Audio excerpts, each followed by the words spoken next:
অভিমানের মানে যে বোঝে না সে তোমাকে ভালোবাসে না। সে যদি তোমাকে ছেড়ে চলে যেতে চায় তাকে ছেড়ে দাও, কারণ কারণ সে তোমাকে অনেকদিন আগেই মন থেকে ছেড়ে দিয়েছে। শুধু একটা বাহানা খুঁজছে, আর বাহানা খুঁজে পেলেই তোমার ঘাড়ে দোষ চাপিয়ে তোমার নামে বদনাম করে তোমার কাছ থেকে পালাবার পথটা কিন্তু ঠিক ক্লিয়ার করে নেবে।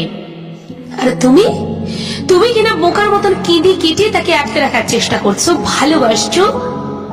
ভালোবাসাটা কি এতই সহজ নাকি? ভালোবাসার মানে সবাই বোঝে? যদি বুঝতো তাহলে তো পৃথিবীটা একটা ভালোবাসার স্বর্গ হয়ে যেত।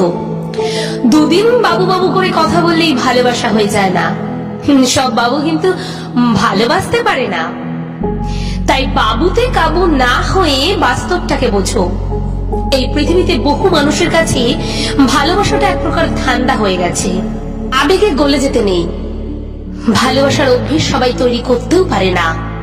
তাই ছেড়ে চলে যাবার জন্য যে উসঘুস করছে, সে তোমাকে ছাড়ার আগে তুমি তাকে ছেড়ে দাও।